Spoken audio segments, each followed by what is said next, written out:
అక్కడతో కథ అయిపోతే బాగుండేది. శివుడు ఎలా ఉన్నాడో అలా దక్ష ప్రజాపతి కనీసం తర్వాత కోపాన్ని విడిచిపెట్టగలిగి ఉంటే ఏమో మళ్ళీ తరించేవాడేమో.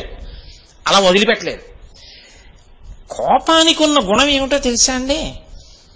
నేను మీ మీద కోపడుతున్నాను అనుకోండి, మీరు ఏమీ పట్టించుకోవట్లేదు అనుకోండి, నా కోపం మరింత ఎక్కువైపోతుంది. ఏంటి ఇంత తిడుతున్నా పట్టించుకోవడం ఏంటి అని కోపం ఎక్కువ అవుతుంది. మీరు చాలా బాధపడి అన్నారనుకోండి, నా కోపం చల్లారిపోతుంది కదా. అలా పట్టించుకోకపోయినా కోపం వదిలేశాడు అనుకోండి, పట్టించుకొని వాడి మీద కోపం ప్రయోగించే ఉపయోగం ఏముందిరా, అనవసరం తప్ప అని వదిలేశాడు అనుకోండి, వదిలేసిన వాడు ప్రాజ్ఞుడు కదా. ఆయన చాలా గొప్పవాడు అనమాట అప్పుడు అలా వదిలిపెట్టినవాడు. కానీ లోకంలో అలా ఉండదు. నేను తిట్టాను, బ్రహ్మసభలో శివుడు ఒక్క మాట మాట్లాడలేదు. ఇది బాధ దక్షుడికి. కాబట్టి ఇప్పుడు శివుణ్ణి రెచ్చగొట్టాలనుకున్నాడు. శివుడికి అవమానం చెయ్యాలి, పనికి మాలినవాడు అని లోకానికి నిరూపించాలి. కాబట్టి ఇప్పుడు నేనేం చేస్తానో తెలుసా, నిరీశ్వర యాగం చేస్తానన్నాడు. అసలు శివుడికి నేను హవిస్సు ఇవ్వకుండా యాగం మొదలు పెడతాను. అది మొదలుపెట్టాడు దక్షవాటికలో.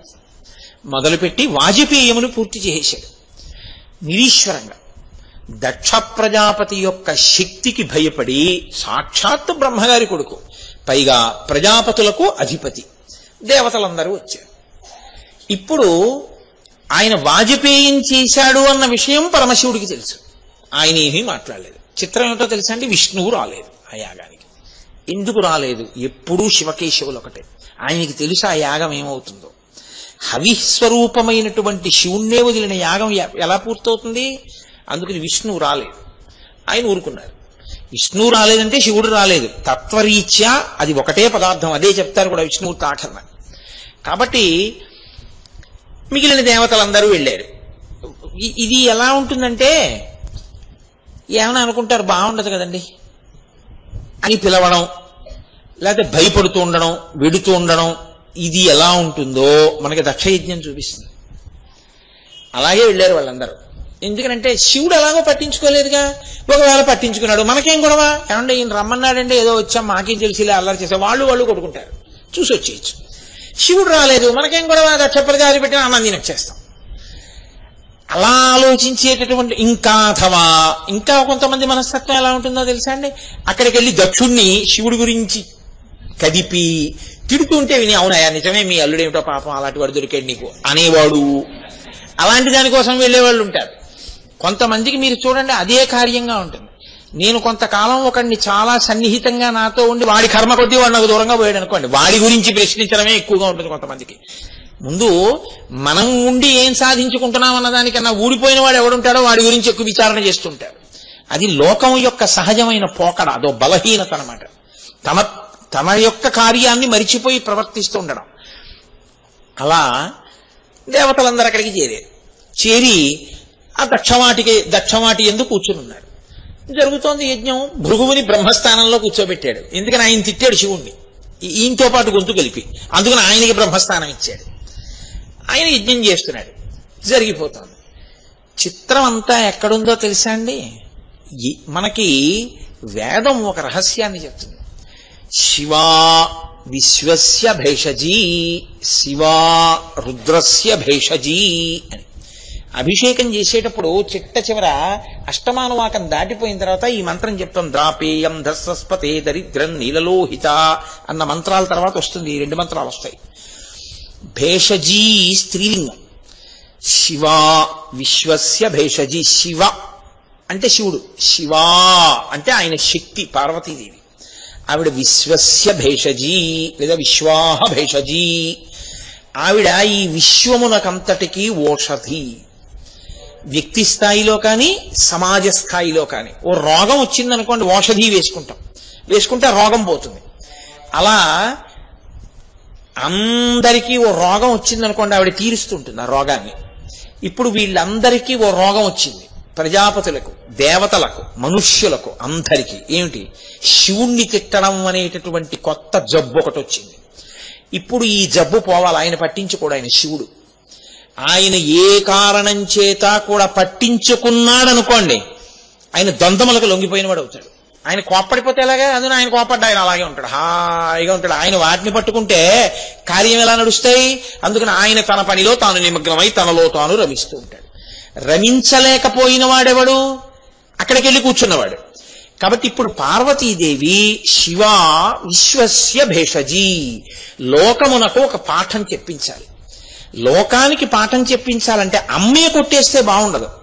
శివా రుద్రస్య భేషజీ, ఆవిడేం చేస్తుందో తెలుసా అండి, శివుణ్ణి రుద్రుడిగా చేసేస్తుంది. అంటే శివుడికి ఎనలేని కోపం తెప్పిస్తుంది. ఆయన ఏం చేస్తాడు, పళ్ళు రాలిపోయేటట్టు కొట్టేస్తాడు. అలాగే కొట్టాడు, అందుకే పూషదంతభిహి, పళ్ళు రాలిపోయేటట్టే కొడతాడు. పళ్ళు రాలిపోయేటట్టు కొట్టడం అన్నది బహుశా లోకంలో శివుడే మొదట చేసిన వాడు. ఒక్క దెబ్బకి 32 పళ్ళు ఊడిపోయేటట్టు కొట్టాడు ఆయన. అక్కడి నుంచే లోకంలో సామెత వచ్చింది, పళ్ళు ఊడిపోతాయి కొడితేనని. తెలుసా అండి, నేను యథార్థం మనవి చేస్తున్నాను. లేదు, పూషదంతభిదవ్యగ్రో దక్షార్థర హరోహర రోజు చదువుతున్నాం కదా. ఆయన ప్రశాంతంగా ఉన్నాడు హాయిగా. ఈయనకి కోపం వస్తే తప్ప ఈ పిచ్చి పిచ్చి పనులు, శివ వ్యతిరేకమైన ప్రచారం, శివనింద చేయడం లోకంలో మానరు. ఈ ప్రచారాల వల్ల అమాయకులు కూడా పాడవుతున్నారు. కాబట్టి ఇలాంటి ప్రచారాలు చేసేటటువంటి వాళ్ళ యొక్క తుదముట్టించడం అన్నది ఒకసారి చేస్తే, వాళ్ళకోసారి బుద్ధి చెప్తే ఇంకెప్పుడు శివనింద జరగదు లోకంలో. అది జరగాలంటే ఈ రుద్రుణ్ణి చెయ్యాలి అనుకుంది ఆవిడ. కాబట్టి ఇప్పుడు ఆవిడేం చేసిందంటే ఒక చిత్రమైనటువంటి నాటకాన్ని సృష్టించింది. లేకపోతే ఆయన్ని విడిచి ఆవిడ ఎడుతుందా మహాపతివ్రత? ఆవిడ గావాలా అవన్నీ? ఆవిడ అలా కోరుకునేది కాదు. ఆవిడ ఇంటి పేరే విడిచిపెట్టి వచ్చేస్తుంది ఆడపిల్ల, అలాంటిది పెడుతుంది ఆవిడ. ఆవిడ అంతఃపురంలో సౌధంలో నిలబడి ఉంది. ఓహో వెళ్ళిపోతున్నాయి దేవతల యొక్క విమానాలు, ఋషుల యొక్క విమానాలు అన్నీ వెళ్ళిపోతున్నాయి. ఆవిడ ఏమీ తెలియదానిలా పక్కనున్న ప్రమథగణాలను అడిగింది, ఏమిట్రా ఇన్ని విమానాలు ఎడుతున్నాయండి అంటే వాళ్ళు అన్నారు, అమ్మా మీ నాన్నగారు యజ్ఞం చేశాడు, వాజపేయం అయిపోయింది, కానీ నిరీశ్వర యాగం ఆయన చేసేశాడు. ఇప్పుడు బృహస్పతి సంబంధమైనటువంటి యాగాన్ని ప్రారంభం చేశాడు, ఆ యాగం అవుతోందమ్మా అన్నారు. ఆవిడ వెంటనే పరమేశ్వరుడి దగ్గరికి వెళ్ళింది. ఎంత చమత్కారంగా అడిగిందో తెలుసా అండి, ఆవిడేమీ కోప్పడలేదు. వెళ్ళండి, శంకరా మీరు సర్వజ్ఞులు, మీరు ఈ లోకములన్నింటినీ సృజించిన వారు, మీరు త్రిగుణాతీతులు, కాబట్టి మీకు అందరూ బిడ్డలే, మీకు ఎవరు ఏం చేసినా మీకు కోపం రాదు, మీరు తట్టుకోగలరు. నేను ఆడపిల్లని కదూ, ఒక తండ్రికి కూతుర్ని కదూ. ఆవిడ ఇంకొకలా మాట్లాడుతోంది. శివా విశ్వస్య భేషజీ, ప్రయోజనం సాధించే మార్గంలో మాట్లాడింది. కాబట్టి తండ్రి యజ్ఞం చేస్తుంటే వెళ్లకుండా ఎలా ఉంటుంది ఆడపిల్ల? ఆ యజ్ఞము కనుగొనగా దేవతలను విభుదులు అరిగదరదిగో, నాకును వేడుక పుట్టెడున భవ. ఆ యజ్ఞం చూడడం కోసమని అదిగో దేవతలు, విభుదులు, బ్రాహ్మణులు, ఋషులు అందరూ వెళ్ళిపోతున్నారు. నాకు కూడా వెళ్ళి ఒక్కసారి ఆ యజ్ఞం చూడాలనుంది. కాబట్టి శివ నేను కూడా వెడతాను. మీరు మన్ని పిలవలేదుగా, వాళ్ళందరికీ ఆహ్వాన పత్రాలు పంపించాడు మీ తండ్రి, అందుకని వెడుతున్నారు. మనకు ఆహ్వాన పత్రం రాలేదే, పోనీ పోస్టల్ మిస్ అందాం అనుకుంటే వాళ్ళందరికీ దూతలతో కబుర్లు చేశాడు.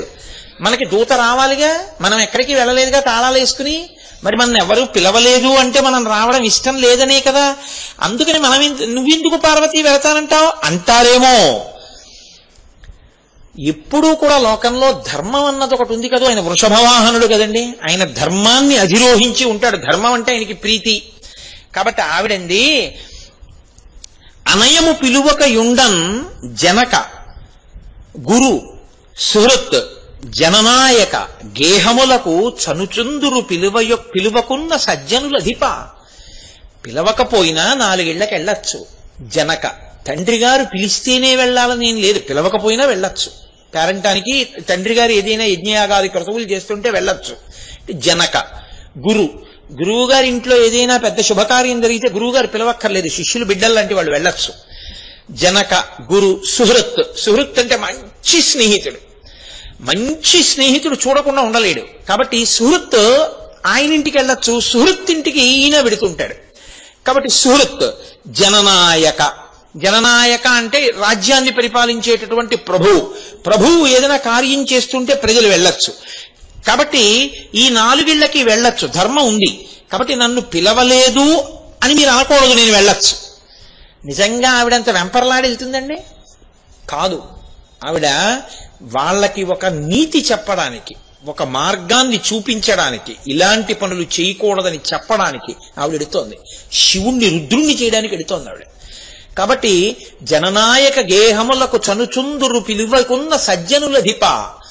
పైగా ఆ యజ్ఞాన్ని చూడ్డం కోసమని నా అనుజులు ప్రేమతోడ భర్తలతోడన్ ఒత్తురు. నేను పోయినా వారి నచట చూచుట కుదురు. మీరు నన్ను అనుమతిస్తే నా అనుజలు అంటే నా చెల్లెళ్ళు అందరూ కూడా అక్కడికి వస్తారు, నా అక్కయ్యలు వస్తారు. నేనప్పుడు వాళ్ళ ప్రియ భర్తలతో కలిసి వస్తారు. నేను వెడితే చెల్లెళ్ళని బావగారులని అందరినీ ఓసారి బంధువుల్ని చూసొచ్చేయడం కుదురుతుంది. మళ్ళీ వాళ్ళందరిళ్ళకి వెడదామంటే ఓ ఇబ్బంది ఒకటి ఉంటుంది. మీరు ఎప్పుడు ఏదో హడావిడిలో ఉంటుంటారు కాబట్టి మీకు అన్నం వండి పెడుతూ ఉండాలి. మీకేం బాధ లేదు నేను లేకపోయినా, మీరు పక్కింటికి వెళ్ళిపోయి భవతి భిక్షాం దేహి అంటారు. కానీ అన్నన్నా అదేంటి అన్నపూర్ణమ్మ ఇంట్లో ఇలా అన్నార్తులా అంటారు కదా. అందుకు నేను ఎక్కడికి వెళ్ళను మిమ్మల్ని విడిచిపెట్టి. పుట్టిల్లు మరిచిపోయిన తల్లి నా తల్లి కాబట్టి నేను వెళ్ళను. ఇప్పుడు అనుకోండి ఓసారి అందరినీ చూసొచ్చి ఇచ్చు, మళ్ళీ చెల్లెళ్ళందరిళ్ళకి ఒక్కొక్కళ్ళింటికి వెళ్ళడం ఎలా కుదురుతుంది? బేలగా ఒక ఆడపిల్ల ఎలా మాట్లాడుతుందో అలా మాట్లాడింది శివుడి దగ్గర. కాబట్టి మీరు అనుమతించండి నేను వెడతాను. మీరు సర్వైశ్వర్యకారకులు, మీ దగ్గర లేని ఐశ్వర్యం లోకంలో ఉండదు. ఎందుకంటే సమస్త జగత్తుని విభూతి కణాలుగా మార్చి ఒంటికి రాసుకుంటాడు. కాబట్టి ఇంకా ఆయన దగ్గర లేనిదే ఉంది? బంగారం అంటారా? ఆయన వీర్యం హిరణ్యం. కాబట్టి మీరు సుబ్రహ్మణ్యేశ్వర స్వామి యొక్క ఉత్పత్తి యందు మీరు విన్నారు కదా, ఆయన అవతారం ఆవిర్భావ కథ యందు పరమేశ్వరుని యొక్క వీర్యమే హిరణ్యంగా మారింది. కాబట్టి లోకంలో బంగారం కోసం వెంపర్లాటేమో, ఆయనకి వెంపర్లాటే ఉంటుంది. అన్నీ మీరు ఇవ్వగలరు. భర్త ఎన్ని పెట్టనివ్వండి, ఎన్ని కొననివ్వండి, పుట్టింటి వారు ఏదైనా ఇంత పిసరు వాళ్ళ ఇంట్లో జరిగిన ఉత్సవంలో చేయించి చేతిలో పెడితే ఆడపిల్ల ఇంటికి వచ్చి ప్రతి వాళ్ళకి ఇంటికి వచ్చిన వాళ్ళకల్లా పెట్టి తీసి మా అమ్మ వాళ్ళ ఇంటికి వెళ్ళానా ఇక మా అమ్మ పెట్టిందని చూపిస్తుంది. అది ఆడపిల్లకి సహజంగా ఉండేటటువంటి పిచ్చి ప్రేమ.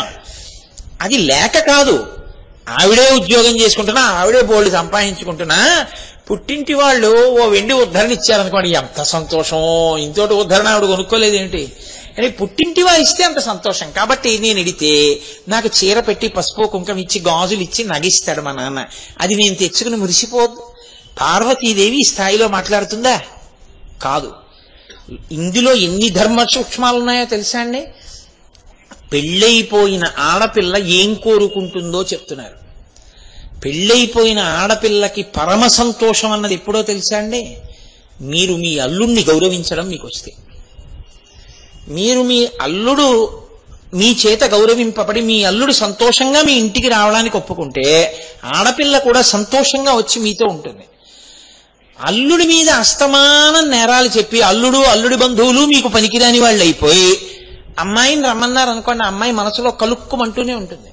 అందుకే ఇంగిత జ్ఞానం ఉన్నవాళ్ళు ఆడపిల్ల మనసు నొచ్చుకోకూడదు అంటే ఆడపిల్ల ఎదురుగుండా అల్లుడి గురించి కానీ వియ్యాల వారి గురించి కానీ తక్కువ చేసి అమ్మాయి దగ్గర మాట్లాడకూడదు.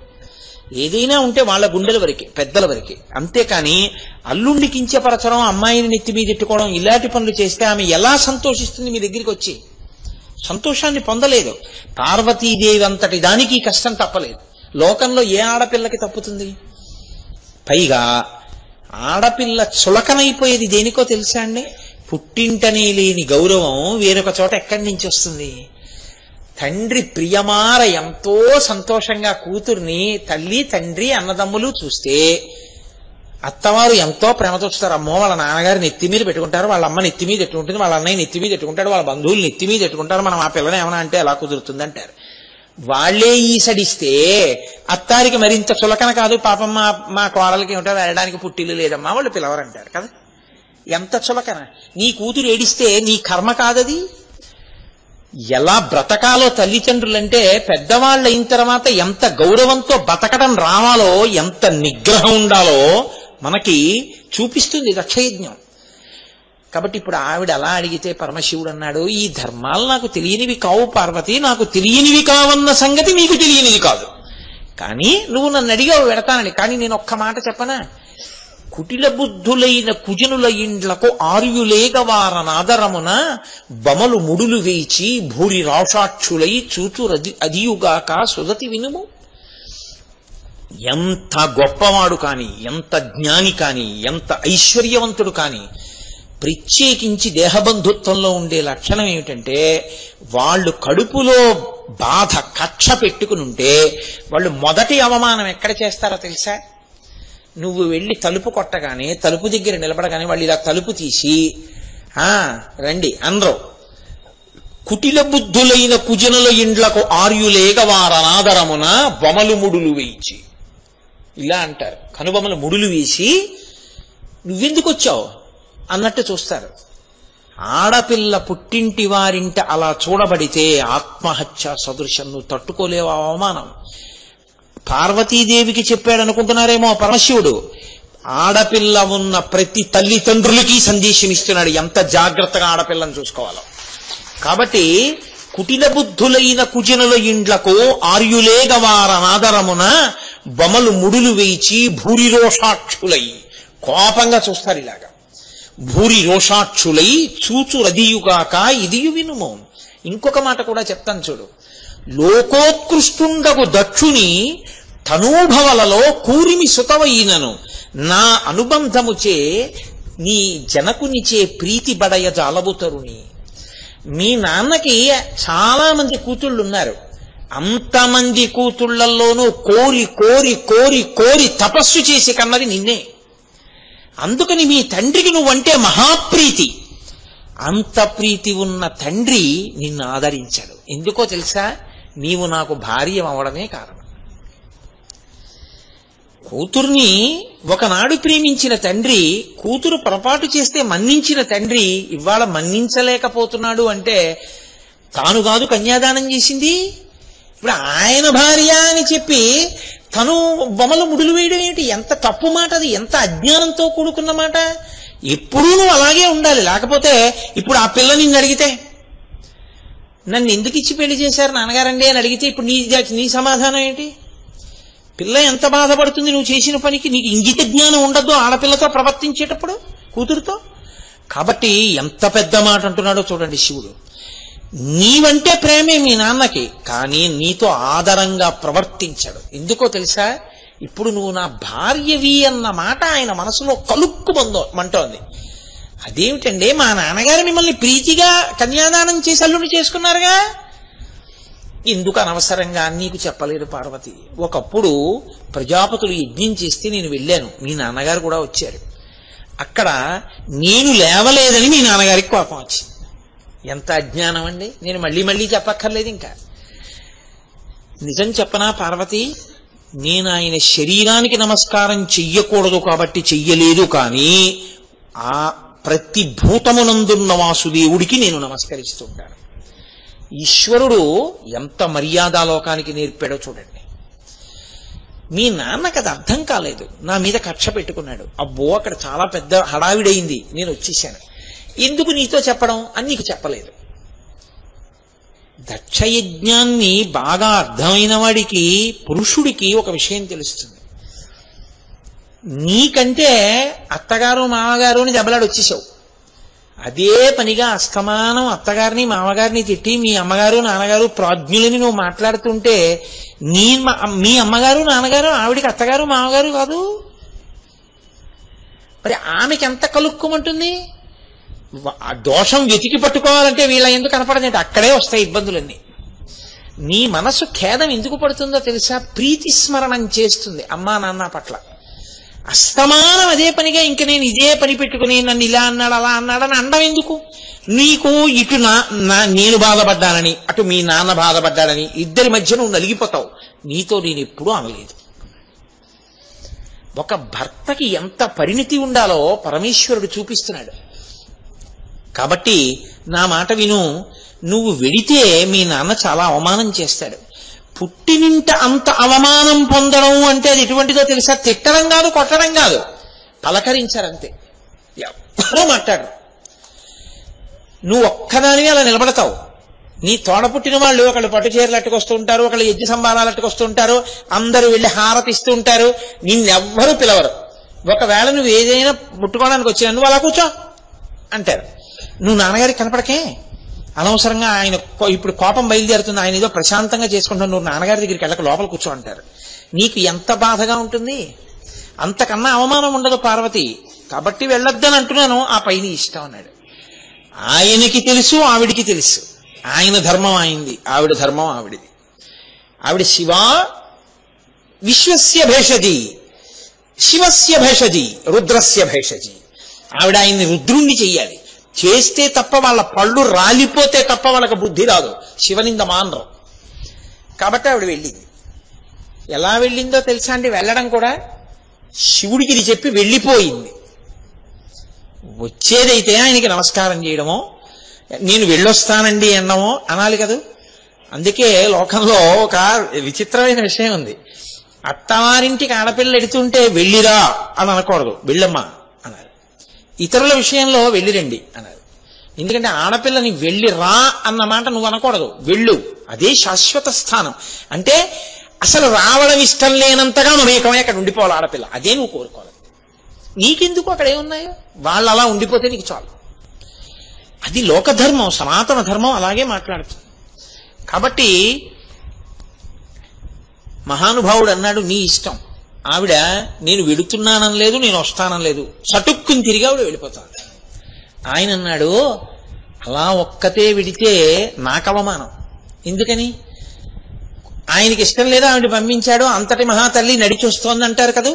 కాబట్టి గబగబా వెళ్ళండి, నందివాహనాన్ని తీసుకెళ్ళండి, నందివాహనం మీద కూర్చోపెట్టండి, అద్దాలు పట్టుకెళ్ళండి, పట్టు చీరలు పట్టుకెళ్ళండి, ఆభరణాలు పట్టుకెళ్ళండి, విసిరికర్రలు పట్టుకెళ్ళండి, ఛత్రాలు పట్టుకెళ్ళండి, చామరాలు పట్టుకెళ్ళండి, ఆవిడికి కావలసిన సంగీత వాద్య పరికరాలు పట్టుకెళ్ళండి, నృత్య బృందాలు వెళ్ళండి, ఆవిడ వెనక ప్రమదగణాలన్నీ వెళ్ళండి అన్నాడు. అంతే. గబగబా నందీశ్వరుడు వెళ్ళాడు, అమ్మవారిని ఎక్కించుకున్నాడు, దాని మీద కూర్చుంది, ఆమె వెనక ప్రమదగణాలన్నీ బయలుదేరాయి. గబగబా బయలుదేరి అందరూ దక్షుడు యజ్ఞం చేస్తున్న యజ్ఞవాటికి వెళ్ళారు. అక్కడ దిగింది అమ్మవారు. ఆ యజ్ఞవాటంలోకి అమ్మవారు ప్రవేశించింది. ఎంత అదృష్టవంతుడండి దక్ష ప్రజాపతి, వాడి కర్మ వాడికి అర్థం కాల. ఆవిడ లోపలికి వెళ్ళింది. వెడితే ఒక్కళ్ళు లేచిన వాళ్ళు లేరు. పోతనగారు అన్నారు, ఎంత చమత్కారమైన మాట అంటే, యజ్ఞమునకు వచ్చిన ఆ తల్లిని జననియు సోదరులు తక్క యజ్ఞమునందు ఉన్న ఏ ఒక్కరు అనయము పలుకరింపరైరి మహాత్మ. ఒక్క తల్లి తోడబుట్టిన వాళ్లే పలకరించారు. ఎందుకో తెలుసా అండి? అనుబంధం తల్లి చంపేసుకోలేదు కదా. అమ్మ వచ్చావా, రా. తెలిసి తెలియని వాళ్ళు ఎప్పుడు ఏ మాట చెప్తారో తెలుసా అండి? కూతురు ఏదో దోషం చేసింది అనుకోండి, ఇక రానివ్వకండి అంటారు. నువ్వు ఒడ్డున కూర్చుని చెప్పడం తేలిక, కడుపున పుట్టిన బిడ్డ తల్లిదండ్రులకు ఎంత బాధ ఉంటుందో. ఎలా రానివ్వకుండా ఉంటారు చెప్పండి? నిజంగా ఆడపిల్ల గడపలోకి వచ్చింది, చాలా తప్పే చేసింది ఆడపిల్ల. గడపలోకి వచ్చింది, తల్లి కౌగలించుకోకుండా పిలవకుండా ఉంటే నేనంటాను ఆవిడ కన్న తల్లే కాదంటాను. తప్పది, అసలు నువ్వు అలా చెప్పకూడదు. తల్లితనంలో అది కుదరదు. కౌగిలించుకుని తీరుతుంది, స్వాగతం చెప్పి తీరుతుంది, రామ్మా అంటుంది అంతే. ఆవిడ మనస్సు తన కూతురి మీద, తన బిడ్డల మీద ఉండకుండా ఎలా ఉంటుందండి? ఉండి తీరుతుంది. ఒకవేళ తల్లి అలా తన మాట వెనక ఏదైనా ఎంత పెద్ద దోషం చేసిన ఆడపిల్లైనా సరే, ఆ పిల్ల కొన్ని సంవత్సరాల తర్వాత తన గుమ్మం ముందు కనపడినా తల్లి కౌగిలించుకుని వెళ్లి పలకరించకపోతే అది మాతృత్వమునకే కళంకము, తప్పది. పలకరిస్తుంది తల్లి అన్న తర్వాత. కాబట్టి తల్లి వెళ్ళింది, కౌగిలించుకుందా. తల్లికి ఉండదండి, కడుపున పుట్టిన బిడ్డ ఇంతమంది ఉన్నారు, అది వచ్చుంటే ఎంత బాగుండేది.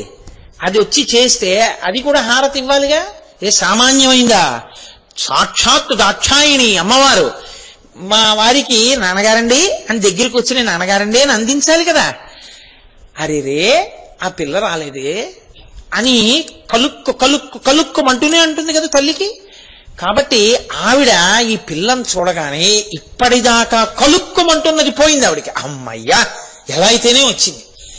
గబగబా వెళ్ళి కౌగిలించేసుకుంది. రామ్మా అంది. తోడ పుట్టిన వాళ్ళకి మా అక్క ప్రేమ, వాళ్ళు పరిగెత్తుకెళ్ళి రామ్మా అన్నారు, అక్కదా అన్నారు. దక్షుడు యజ్ఞం చేస్తూ ఇలా చూశాడు. కక్షంతా ఆయనకి కదా, శివుడు చెప్పాడు కదా, భూరి రోషాక్షుడై బొమలు ముడులు వేయించి ఇలా చూశాడు.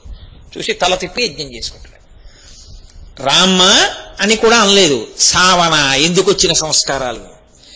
పిల్లల మీద పగపడితే తల్లిదండ్రులు ఏమిటండి? ఇంకా నీకు 50 ఏళ్ళు వచ్చేసిన తర్వాత పిల్లలు నవ్వుతూ ఉండడం కోసం నువ్వు బతకాలేమో కానీ పిల్లల్ని ఏడిపించడానికి నీకు నీ పెద్దరికం పనికొస్తే కాల్సన పెద్దరికం. ఎందుకు వచ్చిన పెద్దరికం? 50 ఏళ్ళు వచ్చి నీకే రాలేదే. గట్టిగా 25 ఏళ్ళు లేని ముక్కు పచ్చలారని పిల్లలు వాళ్ళకు ఉంటుందా అంత పరిణితి? నీకేం ఉండి ఏడిచిందని నువ్వు సర్దుకోలేకపోతున్నావు. వాళ్ళు ఎందుకు సర్దుకుంటారనుకుంటున్నావు? నీ వయస్సు వచ్చిన తర్వాత వాళ్ళకి రాకపోతే నువ్వు ఇంకా బతికుంటే.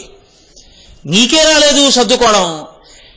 కొత్తగా వచ్చేటప్పటికి కోడలకు అన్నీ తెలిసి ఉండాలన్నట్టు అత్తగారు ప్రవర్తించి, అల్లుడు వచ్చేటప్పటికి అన్నీ తెలిసి ఉండాలన్నట్టు మామగారు ప్రవర్తిస్తే లోకంలో ఏ యువ దంపతులు సంతోషంగా ఉంటారు మీరు ఆలోచించండి. వాళ్ళు సంతోషంగా ఉండాలని నువ్వు మెట్టు కిందకొస్తే అప్పుడు నీది ప్రేమ. ఇంకా నువ్వు రావడానికి వీలు కానంత ఇబ్బంది వచ్చినప్పుడు నువ్వు ప్రస్తావించాలి పెద్దల దగ్గర తప్ప అసలు జగడం అన్నదాన్ని పెద్ద విషయం అన్నదాన్ని చేయకుండా నిగ్రహించుకోవడం అక్కడ ఉంటుంది. వాళ్ళిద్దరి ప్రేమ, వాళ్ళిద్దరూ ఇబ్బంది పడకుండా ఏదో అలా సంతోషంగా ఉండనివ్వాలి. కాబట్టి దక్షుడు రాలేకపోయాడు. అంటే ఏ తండ్రితనాన్ని కోరుకున్నాడో ఆ తండ్రితనం ఎంతమంది బిడ్డలకి తండ్రి అయితే ఏమిటి సుఖం? ఇంతమంది బిడ్డలకి తండ్రితనం మిగల్చుకున్నాడా? ఆ ప్రేమ కనపరిచాడా? తండ్రిగా నిలబడ్డాడా? తండ్రితనం ఓడిపోయిందా? ఇప్పుడు దక్ష ప్రజాపతిలో ఎన్ని ధర్మ సూక్ష్మాలు ఉన్నాయి మీరు చూడండి. నేను అందుకే అంటాను, అసలు పెళ్లి కావలసిన ఆడపిల్లలు, పెళ్లి చేసుకునేటటువంటి వాళ్ళు, పెళ్లి చేసిన వాళ్ళు, పెళ్లి చేయవలసిన వాళ్ళు అందరూ దక్షయజ్ఞ ధ్వంసం వినాలంటారు. అన్ని ధర్మ సూక్ష్మాలు ఉన్నాయి అందులో. కాబట్టి ఇప్పుడు ఆవిడకి కలుక్కుమంది. ఏ ఒక్కరూ పలకరించలేదు. ఎందుకు పలకరించలేదు? తల్లి తోబుట్టువులు తప్ప. అనయము దక్షుని భయమున. మనం వెళ్లి పలకరిస్తే నిరీశ్వర యాగం గదు చేస్తున్నాడు శివుడి మీద కోపంతో. శివుడి భార్య కాబట్టి ఇప్పుడు ఈవిడ్ని పలకరించట్లేదు. మనం వెళ్లి పలకరిస్తే ఆత్మీయ నువ్వు పలకరిస్తావా అంటే మనకెందుకు వచ్చిన గొడవ అని వాళ్ళు కూడా ఇలా అమ్మవారి వైపు తిప్పకుండా తల తిప్పేసి ఇలా చూశారు. అందుకు కదా ఆవిడ వచ్చింది. ఇలా తలలు తిప్పుతారా దక్షుడికి బుద్ధి చెప్తారా ఇది చూడ్డానికే వచ్చింది ఆవిడ. శివా విశ్వస్య భేషజీ మందు వెయ్యాలి కదూ. ఆవిడ వెళ్ళి నించుంది దక్ష ప్రజాపతి దగ్గర. ఇలా కూడా చూడలేదు ఆయన. ఆవిడంది, ఏమయ్యా ఎందుకు నా వంక చూడవు? ఎందుకు నన్ను పలకరించవు? నీకు శివుడి మీద కోపం, నా భర్త అంటే నీకు ఆగ్రహం. ఏమిటి నీకు ఆగ్రహం నా భర్త అంటే? నా భర్త ఎందుకు పనికి మాలిన వాడని, ఏమీ చెయ్యడని, ఒంటి నిండా భస్మ రాసుకుంటాడని, పుర్రెలమాల వేసుకుంటాడని, ఇవేగా నీ అభ్యంతరాలు? ఆయన ఎంత శక్తి కలిగిన వాడో, ఎంతటి మహానుభావుడో నీకు నిజంగా తెలియదా? పరగ చితాస్తి భస్మ నృకపాల ధరున్ పిశాచయుక్తుడు పరేత భూచరుండని శర్వున మంగళుగా తలంపరెవ్వరున్. ఒక్క నీవు తప్ప మరి వాక్పతి ముఖ్యులు అమ్మహాత్మ సరోజ లేశములం ధరింపరే మస్తకంబులం. ఏమిటి మాట్లాడుతున్నావు? ఒళ్ళు తెలిసి మాట్లాడుతున్నావా? తండ్రివి కావచ్చు, చెప్పవలసిన అవసరం వచ్చింది కాబట్టి చెప్తున్నాను. శివుడు ఒంటికి భస్మ రాసుకుంటాడంటున్నావు. ఆయన లోకములనన్నింటినీ లయం చేసి శక్తి ఉన్నవాడు. అందుకని నిరంతర భస్మ ధారణ చేస్తాడు. భస్మ వైదికం, ఐశ్వర్యకారకం, సమస్త సిద్ధులను కల్పిస్తుంది. అందుకని నిరంతరం భస్మ అలదుకుని ఉంటాడు ఆయన. ఆయన ఉగ్రపరేత భూచరుండు పిశాచయుక్తుడని. ఆయన చుట్టూ పిశాచాలు ఉంటాయని చెప్పి అందరితోనూ చెప్తున్నా ఉంటాడు. ఆయన పిశాచయుక్తుడు. సరే, ఆయన విడిచిపెడితే 5 నిమిషాలు నువ్వు బతకవు, నీ యజ్ఞం ధ్వంసమైపోతుంది. పిశాచాలు ఒప్పుకో ఇలాంటివి చేయడానికి. ఆయన అణిచిపెట్టాడు కాబట్టి నువ్వు ఈ ధర్మపన్నాలన్నీ మాట్లాడుతున్నావు, నువ్వు యజ్ఞయాగాదులు చేస్తున్నావు. ఆయన వదిలేసి ఉంటే నీ బతుకేమిటో నీకు తెలిసి ఉండేది. శివుడి శ్మశానంలో ఉన్నాడంటున్నావే, నువ్వు బాగా తిన్నన్నాళ్ళు నిన్ను ఇంట్లో ఉంచుతారు. నీ ప్రాణం పోయిన తర్వాత ఆఖరికి నిన్ను ఆదరించవలసిన వాడు శివుడు ఒక్కడే శ్మశానంలో. అక్కడ ఆయన రావద్దని ద్వారం అవతలకి తన్నేస్తే నువ్వు పడ్డానికి లోకంలో స్థానం లేదు. మీ ఆవిడ పెట్టుకోదు ఇంట్లో, నీ కొడుకు పెట్టుకో ఇంట్లో శవాన్ని. శివుడు స్థానం ఇచ్చాడు కాబట్టి ఎంత శివనింద చేసినా శ్మశానంలో మట్టి అయిపోతున్నావు.